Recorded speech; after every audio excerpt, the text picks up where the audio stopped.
Hola, buen día. Soy Rebeca Garzón Clemente, profesora investigadora de la Universidad Autónoma de Chiapas, México.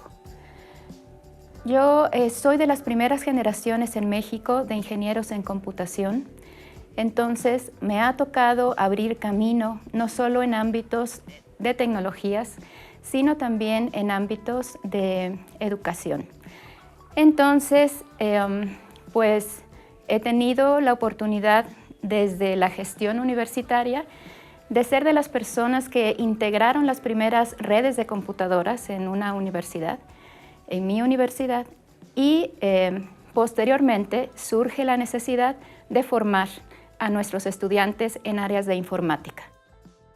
Después de la formación de estudiantes viene la necesidad de formar a nuestros profesores en materia de uso de tecnologías para apoyar la práctica educativa, la práctica académica. Posteriormente, tuve oportunidad de estudiar un doctorado en la Universidad de Salamanca, España, y eso me da a mí la posibilidad como de ampliar un poco estos horizontes del uso de tecnologías en ámbito académico. Ya no solo de qué podemos hacer con la ofimática, por ejemplo, sino también lo que son los procesos de formación apoyados con tecnologías. Y esto pues me ha llevado desde las primeras tecnologías, tecnología educativa, por ejemplo, las cuestiones de uso de plataformas para el aprendizaje, los LMS, hasta actualmente pues ir actualizándonos, ir viendo cómo ha ido evolucionando el asunto para impactar ahora con el trabajo de inteligencia artificial.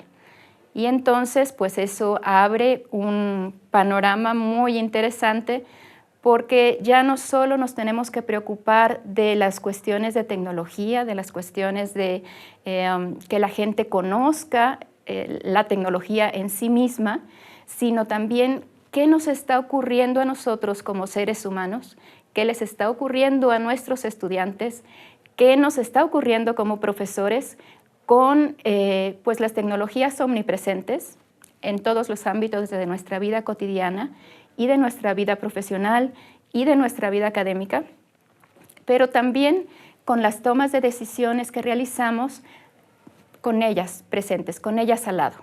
Entonces tenemos, por ejemplo, ahora diálogos muy interesantes, muy importantes con las cuestiones de humanismo, cómo somos nosotros en la interacción con los demás, pero a través, a pesar y con las tecnologías, ¿no? Y desde las universidades, pues esa es nuestra tarea actualmente. Ver, por ejemplo, en este momento estamos trabajando con lo que es un modelo educativo para nuestra universidad y un fundamento básico, un fundamento del modelo educativo es la filosofía, pero un eje transversal es la tecnología, porque impacta. ¿Cómo nos vemos nosotros, filosofía y tecnología? Bueno, todas estas implicaciones éticas, todo este repensar al ser humano con las tecnologías a un lado, viviendo a través de ellas, leyendo a través de ellas y también pues como soporte para nuestro trabajo, pero un soporte que debe ser crítico, que debe ser reflexivo, que debe ser pensado, y ahí es donde está el reto actualmente. Tecnologías en el ámbito educativo, nos decía Lidwin, una investigadora sudamericana, que son herramientas que nos ayudan a mostrar para que se entienda. Entonces, una herramienta es aquello que nos va a facilitar la vida de alguna manera, ¿no? Y las herramientas en el ámbito de educación, estas herramientas, estas tecnologías, pues van a la mano con el devenir del ser humano, de la sociedad. Entonces, por ejemplo, en un principio hablamos, yo he trabajado lo que es alfabetización digital en un primer momento y pues actualmente ya la UNESCO integra las tecnologías dentro de lo que es concepto en sí de alfabetización, ya le podemos quitar el adjetivo, ¿no? Entonces, en un primer momento, por ejemplo, la alfabetización se puede pensar con ese codificar de codificar. Tenemos que poner juntas consonantes y vocales para saber qué dice algo. Y en el ámbito de las tecnologías, pues los primeros que sabían cómo utilizarlas y cómo trabajar con ellas eran los científicos que sabían leer estas tarjetas con hoyitos, con ceros y unos, para poder hacer que funcionaran las cosas. Después va escalando, o sea, vienen las tecnologías que se integran a las aulas y podemos hablar de una alfabetización tecnológica, que es conocer a las herramientas, ¿no? La herramienta, la tecnología como herramienta, la computadora, saber programar, eso era lo primero en estas primeras generaciones de computación. Teníamos que aprender algoritmos, teníamos que aprender a programar. Actualmente, bueno, hace no mucho todavía, podíamos hablar de una alfabetización digital, que es como el leer para vivir, el saber dónde estaba la información, cómo convivir con las tecnologías de la información y la comunicación que ya permiten una interacción. Saltamos de las tecnologías de la información que nos permiten acceder a la información, que está ahí la información, a las tecnologías de la información y la comunicación que nos permiten entablar un diálogo con los demás. Pero ese es leer el mundo con las tecnologías. Pero actualmente tenemos ya lo que es Internet de las cosas, las tecnologías omnipresentes, y eso nos lleva a lo que es la cuestión de un concepto nuevo que se está, bueno, no tan nuevo, pero sí es lo que se está trabajando actualmente, lo que es una ciudadanía mundial, un sujeto que está en el marco de reglas que actualmente no están todavía bien definidas para convivir con los demás, con las tecnologías que están presentes en todos lados. A principios de este milenio se hablaba de la utopía de que las computadoras estuvieran presentes al lado del ser humano sin que el ser humano se percatara de que estuvieran, como los motores. Ellos decían, nuestra vida en aquel momento estaba rodeada de motores y nadie se percataba. Uno usa la licuadora, usa el auto, usa pues los motores de los aparatos electrodomésticos y no nos damos cuenta que existen. Bueno, en ese momento se pensaba en eso de el ordenador invisible. Es la utopía del ordenador invisible. El convivir con tecnologías sin que realmente nos percatáramos de su existencia. Y actualmente está rebasadísimo, ya no solo en cacharros, decía mi maestro, ya no solo en herramientas que están a nuestro lado como seres humanos, sino incluso dentro de nosotros, ¿no? Actualmente pues ya hay gente, por ejemplo, que no quiere cargar una tarjeta, bueno, se implanta un chip y con su dedito pues puede abrir puertas, puede ir a sacar dinero del banco, puede hacer muchas cosas, ¿no? Entonces ya esa utopía está rebasada, en eso estamos viviendo, y así como hablábamos antes de alfabetización, ahora se habla de lo que es literacidad, que es aprender a convivir, a aprender a vivir también una vida propia, pero que no está ajena, no está exenta de la omnipresencia de la tecnología en todos los sentidos. En principio, sí. La brecha digital todavía en América Latina, la brecha tecnológica es fuerte, es amplia. Y se supone que las gentes que estamos pugnando por que se utilicen más en ámbitos académicos y demás, pues siempre topamos con eso, ¿no? No hay internet. Vivimos una pandemia que nos enseñó muchas cosas, ¿no? Y una cosa que hizo evidente son estas grandes diferencias, ¿no? Mientras probablemente nuestros directivos estaban muy ocupados en que los maestros rediseñaran aquello que estaba diseñado para lo presencial, se rediseñara para lo digital en rapidísimo, se perdió un poco en pensar en los estudiantes, ¿sí? Entonces, por ejemplo, nosotros como maestros, pues teníamos que acatar, respondimos, pero nuestros estudiantes no tenían, encerrados en su casa, no tenían posibilidad de acceder a Internet para poder cumplir con un programa, con la lectura que se dejó, para contestarle al maestro con la tarea. Algunos supimos que tenían que trabajar todo el día para juntar para una tarjeta de datos y poder enviar la tarea a final del día, como el profesor le había pedido. Se dejaron en evidencia muchas cosas. Entonces, es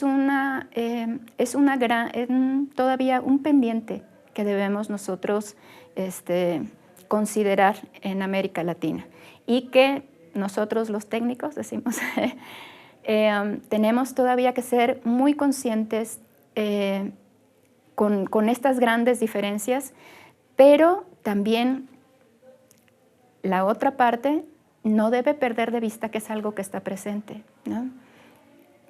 Por ejemplo, algunos profesores en este sentido de descartar la cuestión de tecnología, no, yo estoy bien con mi cátedra así normalita, llego al salón, dicto lo que tenga que dictar y los estudiantes apuntan y tan. Pero no olvidemos que no solamente vivimos en el aula, sino que también en el mundo hay muchas cosas que están cambiando. En este sentido, por ejemplo, he trabajado con grupos de estudiantes de de posgrado, con investigadores y demás, y cuando estoy trabajando con ellos, con los estudiantes particularmente, me dicen, oiga, ¿y por qué mi profesor no sabe esto? ¿No? O sea, bueno, porque no hemos tenido oportunidad de platicar, pero es algo que los profesores no deberían desconocer, ¿sale? Nada más como para fortalecer la práctica académica, y no en el sentido de que tengo que integrar a las tecnologías en mi clase, tengo que integrar un aula virtual en mi clase, no, sino conocer que hay otras herramientas que pueden facilitarme a mí la vida para que el estudiante aprenda, pero también que le presente, o sea, ser capaz yo como profesor de saber lo que están viviendo los estudiantes. Por ejemplo, hace unos años, también 2004, 2005, un profesor, Jean-Paul Gey, comentaba de que hay un trabajo que se llama Lo que nos enseñan los videojuegos sobre el aprendizaje y el analfabetismo. Y es una cosa que debemos tener en mente nosotros como profesores ahora. Los chicos que juegan o los chicos que están en este mundo de las pantallas, que tienen un celular en la mano, una tableta, una computadora, una consola de juegos, están en un mismo momento, están resolviendo una cantidad de problemas impresionantes. No sé si ustedes juegan videojuegos, si han visto una de estas cosas, un mando, pero tiene botones, tiene palancas por todos lados y en la pantalla se ve que están brincando el mono y se cambia de arma y se cambia de traje y tiene que estar pendiente de los compañeros que están jugando también al mismo tiempo y está resolviendo. Jean-Paul Gey dice que los mejores videojuegos son aquellos, o sea, los que tienen más éxito, que se venden más en el mundo, son aquellos que son un reto intelectual para los jugadores, desde niños hasta adultos, ¿no? Un reto de aprendizaje. Si tú pones a un niño, a un joven, cuyo cerebro está acostumbrado a resolver todos estos problemas que se presentan en un segundo, lo pones encerrado en un aula con mucha gente, escuchando a la persona que está ahí enfrente, 1 hora, 2 horas, lo matas, ¿sí? Entonces, tenemos nosotros que buscar otras estrategias para estas nuevas generaciones que están viviendo una vida permeada por tecnologías de manera diferente a la que vivimos nosotros. Una profesora integró un grupo de profesores para poner en su cátedra, en la explicación que ella estaba dando de la clase normalita a la que estamos acostumbrados, una pantalla de un videojuego en donde se ve que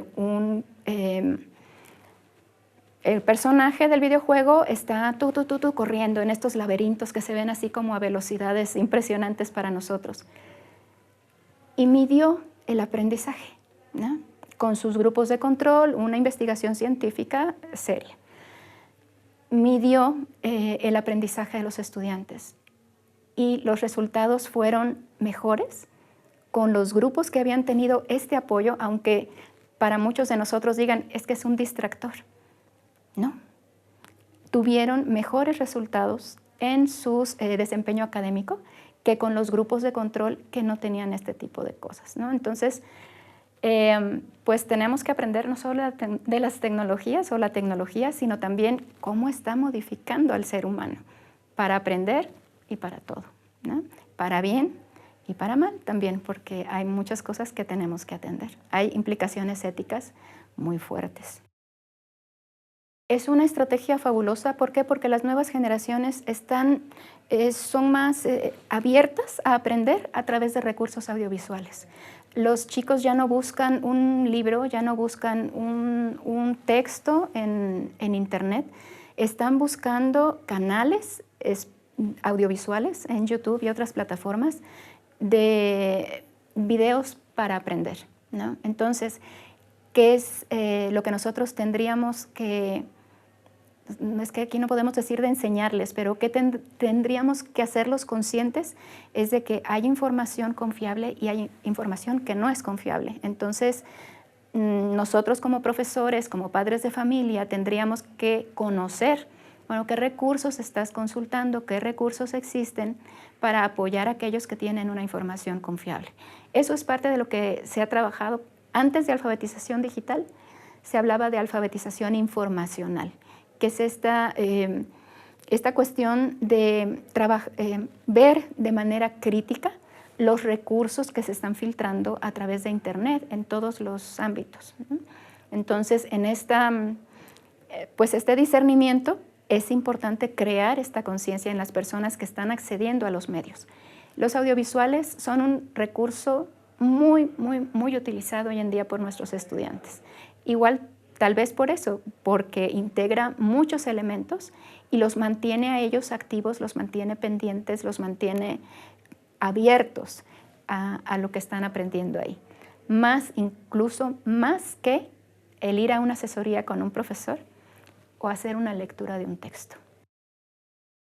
Parte del trabajo que yo he realizado a través de muchos años de esta formación de universitarios y de público en general, con madres de familia, con personas del sector público, con gente, por ejemplo, de la Secretaría de Salud del Estado de Chiapas, intenté recuperarlo en un libro recién publicado, que es El arte de investigar en Internet, que son, es alfabetización, esta primera parte como de saber, desde plantear un tema, qué busco en Internet, porque nos podemos perder, ¿no? Desde cómo acotar una búsqueda para realmente encontrar lo que yo necesito o que lo que encuentre de respuesta a lo que yo quiero, hasta las implicaciones éticas y legales del uso de información, saber conocer si una información es confiable o no, qué elementos puedo yo ver dentro de eso, y nos vamos hasta dejar un capítulo bello sobre inteligencia artificial para la investigación. Entonces, este libro pretende ser también como un libro de texto, en donde además de ir planteando esta parte de por qué es importante, qué se puede hacer, podemos hacer 1, 2 y 3, hasta una actividad para que las personas puedan ir construyendo, ¿no? en esta parte. Entonces, por ejemplo, vemos lo de modelos de lenguaje generativo preentrenados de ChatGPT, así como que, bueno, qué hay que saber, qué hay que hacer, y cómo conducirnos de manera ética con este tipo de herramientas. Entonces, les comparto, es un libro digital y también tiene su hermanito, que es El arte de investigar en Internet, buenas prácticas, en donde recuperé experiencias y metodología de investigadores en varias áreas de conocimiento sobre el uso que hacen ellos de las tecnologías para integrarlas a su desarrollo de trabajos de investigación.